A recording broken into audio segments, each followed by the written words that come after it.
मेरे YouTube पे astronaut पर आपका स्वागत है। नमस्कार, मैं हूं नरेश कुमार। दोस्तों, 5 नवंबर 2024 को जिस दिन अमेरिका के राष्ट्रपति डोनाल्ड ट्रंप ने चुनाव जीता था, तो उस समय उसी दिन उनका बयान था कि अमेरिका विश्व का थानेदार नहीं बनेगा, यानी कि पुलिसमैन की भूमिका में नहीं आएगा और उसकी अपनी प्राथमिकता ये होगी कि वो अपनी इकोनॉमी को देखे, अपनी विदेश नीति को देखे। लेकिन दुनिया में बढ़ रहे तनाव के चलते जब अमेरिका के अपने व्यापार पर मुसीबत आई, तो अमेरिका अपने स्टैंड से पलटा और पिछले 48 घंटे में डोनाल्ड ट्रंप ने वह कर दिखाया जिसका बाजार पिछले कई महीने से इंतजार कर रहा था।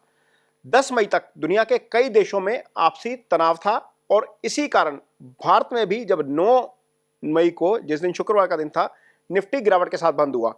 इस बीच शनिवार और रविवार को बाजार बंद थे, लेकिन इन्हीं 48 घंटे के भीतर अमेरिका के राष्ट्रपति डोनाल्ड ट्रंप ने दुनिया की तस्वीर बदल दी। ट्रंप प्रशासन ने भारत और पाकिस्तान के मध्य चल रहे तनाव को शनिवार शाम को सीजफायर करवा के खत्म करवा दिया। इसके कुछ घंटे बाद डोनाल्ड ट्रंप ने 24 फरवरी 2022 से चल रहे यूक्रेन और जो रशिया है उसके तनाव को भी कम करने के लिए दोनों को बधाई दी। वो अपने सोशल ट्रुथ प्लेटफॉर्म पे आए, ट्रुथ सोशल है उसका, उनके प्लेटफॉर्म का नाम, और दोनों के मध्य तनाव खत्म करने की और सीजफायर खत्म होने की जो है वो जानकारी दी। इसके बाद डोनाल्ड ट्रंप ने एक और धमाका किया और चीन के साथ चल रहे ट्रेड वार को स्विट्जरलैंड में हुई बातचीत से समाप्त करवा दिया और अब दोनों देश ट्रेड डील पर पहुंच गए हैं। अगले 90 दिन के भीतर डील की शर्तें और टैरिफ जो हैं वो फाइनल किए जाएंगे। इसके तुरंत बाद ही अमेरिका के चलते ही कतर और इजिप्ट के मध्य चल रहा तनाव भी समाप्त हो गया। यानी कि ट्रंप का संदेश साफ है कि व्यापार करवाना है तो दुनिया में शांति की जरूरत है। इनमें से सबसे बड़ा इंपैक्ट अमेरिका और चीन की ट्रेड डील और रूस और यूक्रेन के मध्य सीज फायर का होने जा रहा है। यूक्रेन और रूस तनाव के बाद ब्लैक सी जो है, जहां से हम सप्लाई चेन देखते हैं पूरी दुनिया की, वहां पर सप्लाई चेन बाधित हो गई थी। अब ये सप्लाई चेन खुलेगी तो गेहूं, कॉर्न, बार्ले, एडिबल ऑयल की जो सप्लाई डिस्टर्ब हुई थी उससे जो है वो राहत मिलेगी। इसी के कारण दुनिया भर में महंगाई बढ़ी थी। 2022-23-24 में हमने देखा कि पूरी दुनिया के केंद्रीय बैंक जो हैं वो अपने ब्याज दर हाई साइड पर रखने को मजबूर हो गए थे। अब ऊंची जो ब्याज दर है वो विकास के लिए अच्छी तो होती नहीं है। यही कारण है कि डोनाल्ड ट्रंप भी बार बार अपने केंद्रीय बैंक, जो उनका फेडरल रिजर्व है, जो उसके जो चेयरमैन है, उनके साथ पावेल साहब है उनके चेयरमैन, उनको बार बार कह रहे हैं कि ब्याज दरें कम करें। अब रूस और यूक्रेन का तनाव घटने से दुनिया भर का सप्लाई चेन जो है वो खुल जाएगा। खासतौर पर यूरोप में सप्लाई जो है, एनर्जी की सप्लाई की जो बाधाएं हैं वो भी हट जाएंगी। हालांकि इसे अभी थोड़े समय लग सकता है, लेकिन इसकी एक पॉजिटिव शुरुआत जल्द हो जाएगी।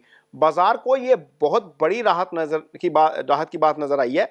इसलिए निफ्टी जब 12 मई को खुला तो उसने एक तरफा तेजी बनाई। अब देखिए, सुबह जब बाजार खुला तो लगातार तेजी था और 4 साल की सबसे बड़ी तेजी के साथ करीब 916 अंक की तेजी दिखाते हुए 24,924 के स्तर पर बंद हुआ और निवेशकों को एक ही दिन में करीब 15 से 20 लाख करोड़ रुपए के ज़्यादा की कमाई होने का अनुमान है। अभी फिलहाल फाइनल डाटा भी आएगा तो पता लगेगा कि मार्केट का जो है मार्केट कैप कितना बड़ा है, लेकिन माना जा रहा है कि 20 लाख करोड़ के आसपास आज ऐड हो गए। अब सवाल यह है कि क्या इसका एस्ट्रोलॉजी से कोई संबंध है? तो जवाब है इस वीडियो में। ये मई का वीडियो है जिसे मैंने डेट के हिसाब से बाजार के मूव की गणना की थी। कल ही हमने एक वीडियो पोस्ट किया था जिसमें हमने बताया था कि इस हफ्ते बाजार जो है वो रिकवरी के मोड में आ जाएगा। और इसी वीडियो में मैंने ये बताया था कि निफ्टी इसी महीने, यानी कि मई के महीने में ही 25,300 से लेकर 25,500 के स्तर छू सकता है। जबकि इससे पहले जो मार्च वाला वीडियो था उसमें मैंने लिखा था कि मार्च में निफ्टी की वापसी हो जाएगी और अप्रैल में बुल्स का डंका बजेगा, और दोनों वीडियो जो है हमारे बिल्कुल सटीक बैठे। एस्ट्रोलॉजी के लिहाज से देखें तो गुरु 7 मई को ही वृषभ राशि में शीघ्र गति हो गए थे। अब शीघ्र गति क्या होती है? बहुत सारे लोग अतिचारी गति बता रहे हैं, और इसी शीघ्र गति के साथ मिथुन राशि में प्रवेश भी करेंगे। एक्चुअल में जो गुरु की जो चाल होती है, जो उसकी मूवमेंट होती है, वो रोजाना की जो है 5 आर्क मिनट की होती है, और यदि 12 आर्क मिनट प्रतिदिन की गति से गुरु गोचर करते हैं तो इसे शीघ्र गति माना जाता है। जबकि जब गुरु की चाल 14 आर्क मिनट प्रतिदिन की हो जाती है तो ये अतिचारी गति, यानी कि अति शीघ्र गति मानी जाती है। ये एक्चुअल में डेफिनेशन है शीघ्र गति और अतिचारी गति की। गुरु 15 मई से लेकर 18 अक्टूबर तक शीघ्र गति से लगभग 158 दिन में राशि परिवर्तन करेंगे और कर्क राशि में चले जाएंगे 18 अक्टूबर को। गुरु की यह गति जो डेली की रहेगी 11 आर्क मिनट प्रतिदिन की रहेगी। यानी कि परिभाषा के लिहाज से ना तो गुरु अतिचारी हैं और ना ही शीघ्र गति हैं, लेकिन गुरु की स्पीड सामान्य स्पीड से भी दुगनी होगी, क्योंकि 5 की स्पीड होती है, तो ये गति जो है वो 11 के आसपास की है। इसी को लेकर मैंने एक वीडियो पोस्ट किया था, ये वीडियो आपके सामने है। इस वीडियो को आप मेरे पेज पर भी देख सकते हैं। गुरु की इस गति के कारण अब बाजार जो है वो एक बार फिर तेजी दिखा रहा है, क्योंकि हमने 7 मई को ही तो गुरु ने अपनी गति बदली है। गुरु के इस गोचर के दौरान ही ट्रंप की ट्रेड डील की हेडलाइन 9 जुलाई को भी समाप्त होगी। जो गोचर चल रहा है ना, उसकी ट्रेड डील की डेडलाइन है ट्रंप की, वो भी 9 जुलाई के आसपास की है। और इससे पहले भारत के साथ भी डील संभव है। अभी चाइना के साथ डील हुई है, तो बाजार का ये हाल है। यदि ये डील फाइनल हो जाती है तो इसका अच्छा प्रभाव बाजार के ऊपर पड़ेगा। बाजार में महंगाई के आंकड़े जो हैं वो आ जा रहे हैं, शाम को आ जाएंगे। वो 3 के आसपास, 3% के आसपास रहने चाहिए। जो आकलन आ रहा है 3 साढ़े 3 के बीच में रह सकते हैं, ये अच्छा है।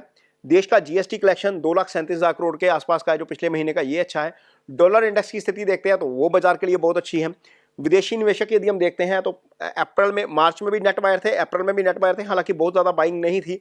एक मार्च में 2000 करोड़ के करीब की थी, अप्रैल में 2300-2400 के आसपास की थी, लेकिन मई में पहले 6-7 ट्रेडिंग सेशन में करीब 7800 करोड़ रुपए की बाइंग एफआईआई ने कर दी है। इसके अलावा यदि हम क्रूड देखते हैं तो क्रूड मुझे जो बहुत अच्छा लग रहा है बाजार के लिए, $60 के आसपास पर बैरल के आसपास उसकी जो है वो कीमतें बनी हुई है। लिहाजा गुरु की गति और फंडामेंटल को देखें तो बाजार में बुल्स की वापसी हो गई है और हम जल्द ही निफ्टी का नया हाई बनते हुए देख सकते हैं। हाँ, सितंबर के बाद मुझे बाजार थोड़ा कमजोर जरूर नजर आ रहा है। इस पर भी मैंने एक डिटेल वीडियो बनाया हुआ है, ये मेरे पेज के ऊपर है कि बाजार में अगला मंदी का दौर कब आएगा, इसे आप देख सकते हैं। तो सितंबर के आसपास अपनी कैश पोजीशन थोड़ी सी मेंटेन रखिएगा। करीब 16 सितंबर के बाद मुझे बाजार अच्छा नहीं लग रहा। इसमें से भी ज्यादा गिरावट जो मुझे लग रही है वो 18 अक्टूबर से लेकर 4 दिसंबर के बीच मुझे ज्यादा गिरावट लग रही है। तो इस अवधि के लिए थोड़ा सा कैश रिजर्व रखिएगा, आपको वहां पर भी मौका मिलेगा। लेकिन फिलहाल एंजॉय करिए, बाजार जो है वो नया हाई बनाने की तरफ बढ़ रहा है। हमने जो मई का डाटा दिया था, मई के जो आंकड़े दिए थे 25,300 से लेकर 25,500 तक के, मुझे लग रहा है कि वो जल्द ही हमें देखने को मिलेंगे। लगभग 25,000 के स्तर पर बाजार पहुंच रहा है। तो मुझे लगता है कि बाजार में जितने भी बुल्स हैं उनके लिए ये सेलिब्रेशन करने का समय है। बाजार एस्ट्रोलॉजी के लिहाज से ठीक नजर आ रहा है। हाँ, इतना जरूर है कि ये जो वीडियो मैं बना रहा हूँ ये सिर्फ जानकारी भर के लिए है। ये सिर्फ इसको सिर्फ सीरियसली ना लिया जाए, मीन्स इसको इस तरीके से ना लिया जाए कि हमने इस वीडियो को देख के निवेश करना है। यदि आपने कोई निवेश करना है तो इसको जो है एक मिनट होल्ड करो, ठीक है। ये जो वीडियो है, ये वीडियो आपकी सिर्फ जानकारी भर के लिए है। यदि आप इस वीडियो को देखकर कुछ बाजार में निवेश करते हैं और उसमें कोई आपको नुकसान होता है तो उसके लिए मैं या मेरा पेज जिम्मेदार नहीं है। यदि आप बाजार में कोई निवेश करना चाहते हैं तो अच्छे निवेश सलाहकार की मदद जरूर लें। ये वीडियो सिर्फ आपको गाइड करने के लिए ही बनाया गया है।